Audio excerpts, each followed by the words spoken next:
تو آپ اس کو جسٹیفائی کر رہے ہیں کہ نہیں، میں جسٹیفائی بھی کرنے والا کون ہوں جب ادارے کے جو ترجمان ہیں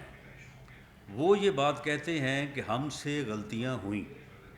لیکن اب ہمیں آگے بڑھنا چاہیے، اور وہ باقاعدہ انہوں نے ایک ڈیٹ، ایک عرصے کا تعین کیا جو کہ غالباً پچھلے سال کا کوئی انہوں نے باقاعدہ مہینہ انہوں نے بتایا کہ ادارے میں اس کے اوپر بڑی بحث ہوئی، آرمی چیف کی صدارت میں وہاں پہ جو لیڈرشپ ہے ادارے کی، اس میں بڑی بحث ہوئی، اور اس بحث کے بعد ادارہ اس نتیجے پہ پہنچا کہ آج کے بعد ہم نے خود کو آئینی کردار میں رکھنا ہے۔ میں اس کو خراج تحسین پیش کر رہا ہوں، اس لیڈرشپ کو، اس آرمی چیف کو جنہوں نے یہ فیصلہ کیا، جو کہ اس ملک میں جاری سیاسی جد و جہد کا جو ہے وہ یعنی کی منزل مقصود تھی۔ میں اس کو جو ہے وہ خراج تحسین پیش کر رہا ہوں۔ رانا صاحب یہ بتائیں کہ آپ نے کے پی کے سے بھی اور پنجاب سے بھی اسلام آباد کی لائن آرڈر صورتحال کو مینٹین رکھنے کے لیے پولیس مانگی، اس کے لیے آپ کو کیا جواب آیا تھا؟ اس کے لیے انہوں نے کہا کہ جی ہمارے اپنے حالات جو ہیں وہ ٹھیک نہیں ہیں، تو اس لیے ہمیں خود بڑی ضرورت ہے، تو اس صورت حال میں جو ہے وہ ہم سپیئر نہیں کر سکتے۔ تو انہوں نے یعنی اپنی لیگل حدود میں جو ہے وہ جواب دیا ہے، لیکن ہمیں جو ہماری یہ ریکوائرمنٹ جو ہے وہ تقریباً 20 سے 25 ہزار کی تھی، تو وہ نمبر جو ہے وہ ہم نے بڑی آسانی سے پورا کر لیا۔ جی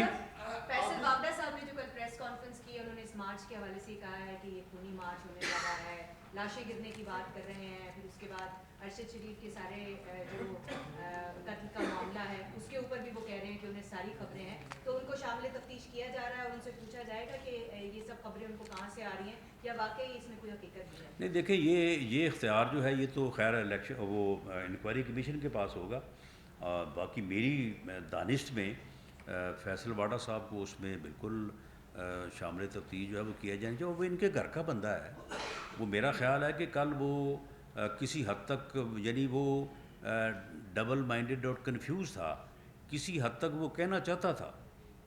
یعنی وہ کہنا چاہتا تھا کہ جناب یہ میری پارٹی میں ہی جو آستین کے سانپ جن کو وہ کہتا ہے یہی لوگ ہیں یہ کام کرنے والے، لیکن وہ کہہ نہیں سکا، اور وہ پھر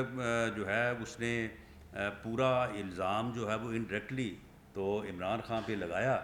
لیکن پھر ساتھ میں یہ بھی کہہ دیا کہ جی وہ میرا چیئرمین ہے، لیکن وہ پی ٹی آئی کا بندہ ہے، اور وہ کوئی پی ایم ایل این کا یا کسی اور کا بندہ نہیں، وہ پی ٹی آئی کا آدمی ہے، اور جو اس نے کہا ہے اس کے اوپر میں سمجھتا ہوں کہ بعض چیزیں اس کی ایسی ہیں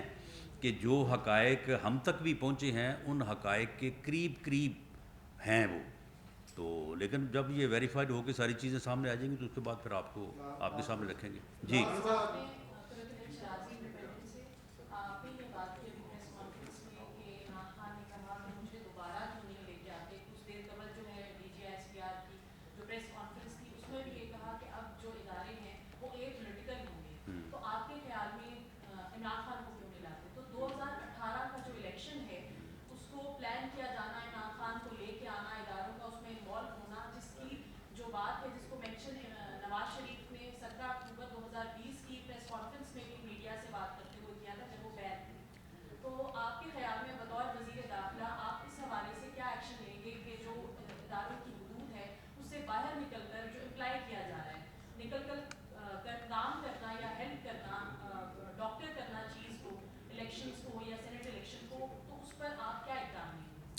دیکھیں، معاملہ یہ ہے کہ بطور وزیر داخلہ بھی اور بطور ایک پاکستانی شہری کے بھی مجھے سب سے پہلے تو یہ دیکھنا ہے کہ اگر ایک سیاسی جدوجہد جو ہے، ایک اگر آئینی جدوجہد، ایک رول آف لا کی جدوجہد اگر کامیاب ہوئی ہے، اور جو بات میاں نواز شریف صاحب کر رہے تھے، جو دوسرے جمہوری جو ہے وہ جدوجہد کرنے والے لوگ کر رہے تھے، اگر آج وہ بات جو ہے وہ اس طرح سے کامیاب ہو کے آپ کے سامنے آئی ہے کہ آپ جن سے مطالبہ کر رہے تھے، آپ جن کے خلاف جدوجہد کر رہے تھے، وہ یہ کہہ رہے ہیں کہ ہم آئینی حدود میں رہیں گے اور ہم پولیٹیکل جو ہے وہ کردار ادا کریں گے، تو میں سمجھتا ہوں کہ سب سے پہلے تو ہمیں اس بات کے اوپر انہیں خراج تحسین پیش کرنا چاہیے اور اللہ تعالیٰ کا شکر ادا کرنا چاہیے کہ چلیں آج کے بعد تو یہ معاملہ جو ہے، یہ جدوجہد جو ہے یہ کامیابی سے ہمکنار ہوئی۔ باقی یہ کہ پیچھے جو ہے وہ دیکھا جائے تو اس بارے میں تو خیر ڈی جی ISPR نے بھی کہا کہ اس سے پہلے نو ڈاؤٹ غلطیاں جو ہے وہ ہم سے ہوئی ہیں، اور اگر ہم سے غلطیاں ہوئی ہیں تو ان کے کچھ اسباب یا کچھ وجوہات بھی ہوں گے. وہ ایک جو ہے وہ ٹروتھ ریکنسیلیشن کمیشن یا اس قسم کی بھی مثالیں جو ہے وہ دنیا میں موجود ہیں، اس طرح سے ان چیزوں کو بھی جو ہے وہ پروو کیا جا سکتا ہے. لیکن آج میں سمجھتا ہوں کہ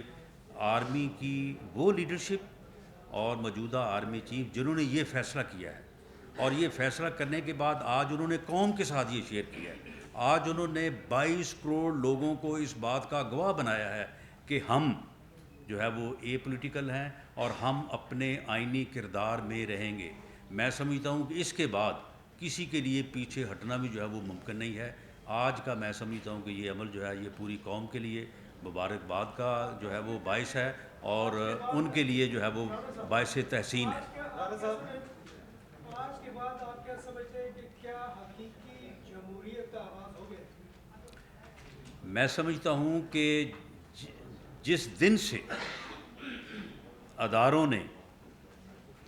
اپنی آئینی حدود میں رہنے کا فیصلہ کر لیا ہے، اور باقی اداروں میں تو اپنی آئینی حدود سے تجاوز کرنا مشکل ہے. اگر کوئی ادارہ کرتا ہے تو اس کے لیے جو ہے وہ اتنا آسان نہیں ہے، لیکن جس ادارے کے لیے یہ آسان تھا، اگر اس ادارے نے بھی اگر نہیں اس ادارے نے بھی فیصلہ کر لیا ہے، اور اس ادارے نے پوری قوم کو گواہ بنا کے اپنا فیصلہ جو ہے وہ سنا دیا ہے، تو میں سمجھتا ہوں کہ وہ خواب جو کہ جمہوری فورسز کا تھا، جو جمہوری جدوجہد کرنے والوں کا تھا، وہ آج شرمندہ تعبیر ہو. رانا صاحب یہ بتائیے گا کہ جی لاسٹ کویشچن. ماضی میں جو ہے جیسے عمران فاروق قتل کیس میں ہوا کہ یہاں پر قتل جرم وہاں پہ ہوا لیکن FIR پاکستان میں ہوئی، کیا اس بات میں بھی غور کیا جا رہا ہے؟ اور سیکنڈ، اگر KP کے گورنمنٹ اور پنجاب گورنمنٹ اس لانگ مارچ کے دوران کوئی اپنی آئینی حدود سے تجاوز کرتی ہے یا وہاں پر کوئی لا اینڈ آرڈر کی ایسی سچویشن ہوتی ہے، تو کیا آئین میں موجود جو اختیارات ہیں ان کے استعمال پر بھی غور کیا جا رہا ہے؟ جی بالکل 100% غور کریں گے، اور اس بارے میں ہمیں سپریم کورٹ نے بھی کل جو ہے وہ اس بات کا جو ہے وہ ہمیں جو ہے وہ انڈیا یا ہمیں ایڈوائز کیا ہے کہ آپ کے پاس تمام اختیارات ہیں گورنمنٹ کے پاس، وہ اپنے انتظامی اختیارات بروئے کار لائے، اور اگر یعنی آپ فرض نہ کریں کہ جی وہ آئینی حدود کو جو ہے وہ کراس کریں گے. اگر کوئی آئینی حدود کو کراس کرے گا تو ہم چھٹی کے دن بھی آگے بیٹھیں گے اور اس کے اوپر جو ہے وہ ایکشن لیں گے. تو اس لیے اگر کوئی آئینی حدود کو کراس کرے گا تو اس کے کانسیکوینسز جو ہے وہ FIR دیکھیں یہ کیونکہ جو انکوائری کمیشن کا فیصلہ ہو گیا ہے، تو اب انکوائری کمیشن جو ہے وہ یہ اس کا پروگیٹو ہے، میں اس میں دخل نہیں دینا چاہتا، کیونکہ اس کی رپورٹ جو ہے وہ میری منسٹری کو ہی موصول ہونی ہے. تو اس لیے یہ انکوائری کمیشن جو فیصلہ کرے گا اس فیصلے کے ساتھ جائیں گے. بہت شکریہ جی. سارے دوست تشریف رکھیں، خواجہ آصف صاحب اپنی پریس کانفرنس کریں گے. فوٹوگرافر الگ ہیں، وہ صاف اخبار کیمرہ چوری